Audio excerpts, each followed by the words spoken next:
Hello बच्चों, आपका हमारे चैनल हिंदी वाणी में स्वागत है। आज हम पढ़ेंगे कक्षा 9वीं की पाठ्य पुस्तक कृतिका का 5वां पाठ। पाठ का नाम है किस तरह आखिरकार मैं हिंदी में आया। इस पाठ के लेखक शमशेर बहादुर सिंह जी हैं। पाठ के आरंभ में लेखक ने बताया है कि वो पहले उर्दू और अंग्रेज़ी में अपनी रचनाएं लिखा करते थे तथा उसके बाद उन्होंने हिंदी लेखन करने का फैसला किया। अब उन्होंने हिंदी लेखन क्यों आरंभ किया, इसके बारे में इस पाठ में विस्तार से बताया गया है। यह पाठ एक संस्मरण है। लेखक ने अपने जीवन की घटनाओं के बारे में तथा उन्होंने किस तरह से हिंदी में लिखना आरंभ किया, इसके बारे में विस्तार पूर्वक लिखा है।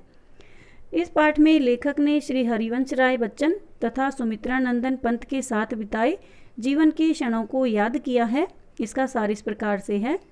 इस संस्मरण में बताया है कि लेखक को किसी ने ऐसा कुछ कहा कि वह पहली बस पकड़कर दिल्ली आ गया। यानी लेखक को किसी ने कुछ ऐसी बातें बोल दी जिसके कारण उसके आत्मविश्वास को ठेस पहुंची और उन्होंने ठान लिया कि मैं अपने जीवन में कुछ करूंगा, कुछ बन के दिखाऊंगा और अपनी अलग से पहचान बनाऊंगा। इसलिए वो पहली बस पकड़कर दिल्ली आ गए। उसने सोच लिया था कि अब उसे दिल्ली में रहना है और पेंटिंग का काम सीखना है। लेखक को उकील आर्ट स्कूल में मुफ्त में दाखिला मिल गया था। वह करोल बाग में एक कमरा किराए पर लेकर वहाँ पर रहने लगे थे। वह रास्ते में चलते चलते अंग्रेज़ी और हिंदी तथा उर्दू की कविताएं करते थे। उनकी आदत सी बन गई थी कि वह हर आने जाने वाले के चेहरे को ध्यानपूर्वक देखते और उनमें अपनी पेंटिंग के विषय ढूंढते। यानी हर व्यक्ति के चेहरे को वे ध्यान से देखते थे तथा अपने जो पेंटिंग करने के विषय होते, यानी कि किस प्रकार की पेंटिंग बनाई जाए, किस तरह की चित्रकारी की जाए, इसके लिए विषय ढूंढते थे। कोई ना कोई उसे आइडिया मिल जाए या कोई ऐसा विषय मिल जाए, इसके लिए वो सबको ध्यान से देखते थे। कुछ साइन बोर्ड पेंट करके तथा कुछ अपने बड़े भाई से प्राप्त धन से गुजारा करते थे। उसके साथ महाराष्ट्र का एक पत्रकार भी आकर रहने लगा। वह भी बेकार था। वह इलाहाबाद की चर्चा किया करता था, इलाहाबाद शहर के बारे में बताया करता था, जिसे लेखक बड़े ध्यान से सुनते थे। लेखक उन दिनों बहुत अकेले और बेचैन रहते थे। पत्नी की मृत्यु हो चुकी थी। उनकी पत्नी की मृत्यु टीबी के कारण हो चुकी थी। एक बार बच्चन स्टूडियो में आए, यानी हरिवंश राय बच्चन जो उस समय प्रसिद्ध लेखक थे, वो उनके स्टूडियो में आए, किंतु लेखक क्लास खत्म होने के पश्चात जा चुके थे और वे उनसे नहीं मिल पाए। वे लेखक के लिए एक नोट छोड़ गए। वह नोट अत्यंत सारगर्भित और प्रभावशाली था। लेखक ने उसके लिए अपने आप को अत्यंत कृतज्ञ अनुभव किया कि उन्होंने मेरे लिए नोट छोड़ा और मैं उनसे मिल भी नहीं पाया। जवाब में कृतज्ञता पूर्वक एक कविता भी लिखी, किंतु उनके पास कभी भेजी नहीं। कुछ समय बाद दिल्ली में कुछ ऐसी घटनाएं घटी कि लेखक पुनः देहरादून आ गए। वहां आकर लेखक अपनी ससुराल की केमिस्ट एवं ड्रगिस्ट की दुकान पर कंपाउंडरी का काम सीखने लगे। यानी वो दवाइयों की दुकान पर आकर उस प्रकार का काम सीखने लगे। इस काम में वह सफल भी हो गए। तभी उनके गुरु श्री शारदा चरण ने पेंटिंग की क्लास बंद कर दी। इससे लेखक को कलाबोध की कमी खलने लगी। यानी उन्हें ऐसा लगने लगा जैसे वो अपनी पसंद की या अपनी जो कला है उसके पास रहने का जो अनुभव है वो दूर हो गया है। यानी अब वो अपनी कला से दूर हो गए हैं। कलात्मकता के अभाव में लेखक अपने आप को बहुत अकेला अनुभव करने लगे। उनकी आंतरिक रुचियों की किसी को परवाह नहीं थी। कोई भी उनके बारे में या उनकी रुचियों के बारे में, पसंद नापसंद के बारे में नहीं परवाह करता था। इसी उधेड़बुन में उन्होंने एक दिन श्री हरिवंश राय बच्चन को लिखी हुई अपनी कविता पोस्ट कर दी। जो उन्होंने पहले लिखी थी वो अब उन्होंने उनके पास पोस्ट करके भेज दी। संयोग ही था कि एक बार बच्चन जी देहरादून आए और लेखक के यहाँ मेहमान बनकर रहे। उन दिनों बच्चन जी साहित्य के क्षेत्र में बहुत प्रसिद्ध हो चुके थे। उन्हें सब लोग पहचानने लगे थे। लेखक को उस एक बार आई हुई एक भयानक आंधी की याद आ गई, जिसमें असंख्य पेड़ जड़ से उखड़कर गिर पड़े थे। बच्चन जी एक पेड़ के नीचे आने से बाल बाल बच गए थे। उन्हीं दिनों बच्चन जी को भी उनकी पत्नी श्यामा का वियोग हुआ था। यानी कि उनकी पत्नी का भी निधन हो गया था। वे इतने दुखी थे कि मानो मस्त नृत्य करते हुए शिव से उनकी उमा को किसी ने छीन लिया हो। यानी जिस तरह से भगवान शिव से उनकी पत्नी उमा को छीन लेने से उन्हें बहुत अधिक दुख हुआ था, उसी तरह से श्री हरिवंश राय बच्चन जी की पत्नी के देहांत से भी उन्हें इसी प्रकार का दुख हुआ था। वे अपनी बात के धनी थे, जो कहते थे उसे अवश्य करते थे। एक दिन बहुत बारिश थी और रात के समय उन्हें गाड़ी पकड़नी थी। मेज़बान के रोकने पर भी वे न रुके, बिस्तर बांधा और कंधे पर रखकर स्टेशन जा पहुँचे। यानी वो दृढ़ निश्चयी व्यक्ति थे, जो भी काम सोच लेते थे और बोल देते थे उसे करते अवश्य थे। लेखक इस बात को सोचकर हैरान होता है कि वे बच्चन जी के आग्रह पर इलाहाबाद जा पहुँचेंगे। उनकी बच्चन जी से अधिक गहरी जान पहचान नहीं थी। वे केवल औपचारिक रूप से ही उन्हें जानते थे, वे उन्हें भावात्मक रूप से अभी अच्छे से नहीं पहचानते थे। वे हमेशा एकांत को पसंद करते थे। उन्हें ऐसा भ्रम था कि उनके एकांत में उनके साथ चलने वाला कोई नहीं था। एक और बच्चन जी ने कहा कि देहरादून में रहेगा तो मर जाएगा। उधर केमिस्ट की दुकान पर बैठने वाले डॉक्टर ने भी कहा कि इलाहाबाद गया तो वहाँ भी उसका जीवित रहना असंभव होगा।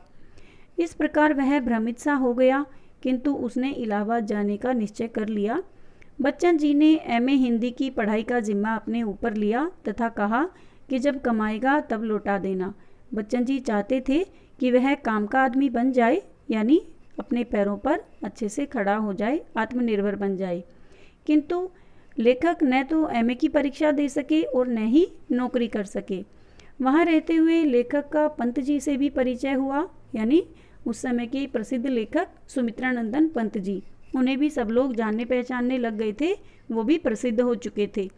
उनकी कृपा से ही उन्हें अनुवाद का काम भी मिल गया था, यानी जो एक भाषा से दूसरी भाषा में लिखने का काम करते हैं उसे अनुवादक बोलते हैं। तो उन्हें अनुवाद करने का काम मिल गया।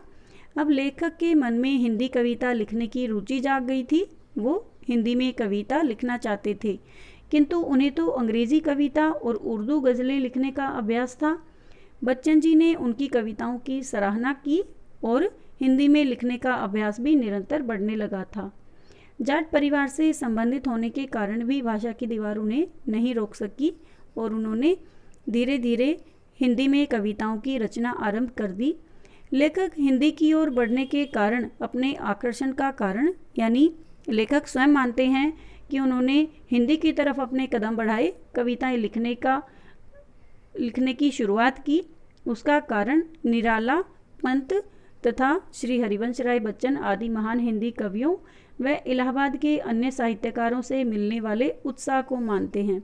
यानी इलाहाबाद के जो साहित्यकार थे वो और ये तीनों प्रसिद्ध लेखक सूर्यकांत त्रिपाठी निराला, सुमित्रानंदन पंत जी तथा श्री हरिवंश राय बच्चन, ये इन सबका मिला जुला योगदान था, जिनके कारण वो हिंदी में लिखना शुरू करते हैं।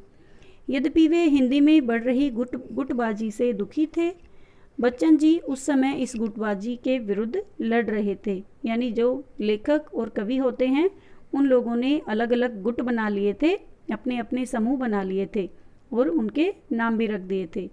तो हरिवंश राय बच्चन उस समय इन गुटों से परेशान रहते थे तथा वो केवल हिंदी भाषा को बढ़ावा देना चाहते थे तथा एक समृद्ध साहित्य का निर्माण करवाना चाहते थे। सन 1937 में लेखक को लगा कि वह श्री बच्चन जी की भांति फिर से जीवन की ओर लौट रहा है। उसे भी बच्चन जी की भांति ही आर्थिक दृष्टि से सबल होना है, आत्मनिर्भर होना है। बच्चन जी ने उसे 14 पंक्तियों का नया सोनेट लिखना सिखाया था। इसमें बीच में अतुकांत पंक्तियां भी थी और तुकांत भी। लेखक ने भी ऐसी कुछ रचना लिखी, लेकिन वह प्रकाशित नहीं हो सकी। लेखक अब बच्चन जी के निशा निमंत्रण से प्रभावित हुए और कुछ उसी प्रकार के पैटर्न की या उसी तरह के रचना की कविताएं भी लिखने लगे थे, उसी प्रकार की। 9 पंक्तियां 3 स्टैंजा, ये कुछ अलग तरीका होता है कविताएं लिखने का कि उसमें 9 पंक्तियां होती हैं, 3 स्टैंजा होते हैं या पद्यांश होते हैं। यद्यपि पंत जी ने लेखक की ऐसी कविताओं का संशोधन भी किया, उसमें कुछ परिवर्तन भी किया, किंतु उन्हें कोई विशेष सफलता नहीं मिल सकी। लेखक द्वारा अपनी पढ़ाई की ओर ध्यान न दिए जाने पर बच्चन जी बड़े दुखी थे। लेखक एमए की परीक्षा नहीं दे सके, किंतु उनकी हिंदी कविता में रुचि बढ़ती जा रही थी। एक दिन बच्चन जी के साथ एक कवि सम्मेलन में गए। उनका कविता लिखने का प्रभाव बेकार नहीं गया। उन्हीं दिनों उनकी एक कविता ने निराला जी का ध्यान आकर्षित किया और उन्होंने लेखक को हंस नामक पत्रिका में प्रकाशन पत्रिका में काम दिला दिया। हंस उस समय का प्रसिद्ध जो पत्रिका होती है वो उस समय थी, तो उन्होंने लेखक को हंस में प्रकाशन का काम दिलवा दिया। इसलिए उन्हें हिंदी में लाने का श्रेय श्री हरिवंश राय बच्चन जी को जाता है। लेखक का मानना है कि उनके जीवन को नया मोड़ देने के पीछे बच्चन जी की मौन सजग प्रतिभा रही है, जिसे उन्होंने कभी भी किसी के सामने उजागर नहीं किया। उनमें दूसरों की प्रतिभा को व्यक्तित्व प्रदान करने की अद्भुत क्षमता है। लेखक बच्चन जी से प्राय दूर ही रहे, परंतु उनके लिए दूर और समीप की परिभाषा दूसरों से हटकर है। वह नज़दीक के लोगों के साथ भी दूरी का अनुभव करते रहे तथा दूर के लोगों के साथ भी बहुत करीब रहे। यानी लेखक का हरिवंश जी के साथ भावात्मक रिश्ता था। चाहे वो शारीरिक रूप से उनसे कितने भी दूर रहे, लेकिन भावात्मक और मानसिक रूप से उनके बहुत नज़दीक रहे। उनके अंदर आत्मीयता की भावना थी। जिस प्रकार कवि अपनी कविता के माध्यम से अपने ही बहुत करीब रहता है, अपने विचारों को लिखता है तथा सबके सामने प्रस्तुत करता है, न वह कविता से कभी मिलता है और न कभी बात करता है, फिर भी अपनी कविता के अत्यधिक निकट रहता है, ठीक वैसे ही लेखक श्री बच्चन जी के निकट रहा। उनकी यह महानता उनके अच्छे से अच्छे कवि से भी महान है, यानी उन्हें बहुत अधिक महान बनाती है। श्री बच्चन जी ऐसे ही बहुत से लोगों के करीब रहे हैं। उनका सहज एवं स्वाभाविक होना लेखक को बहुत अच्छा लगता है। इसी स्वाभाविकता के कारण लेखक अपने आप को मुक्त समझता है। ऐसा अनुभव और लोगों को भी होता होगा।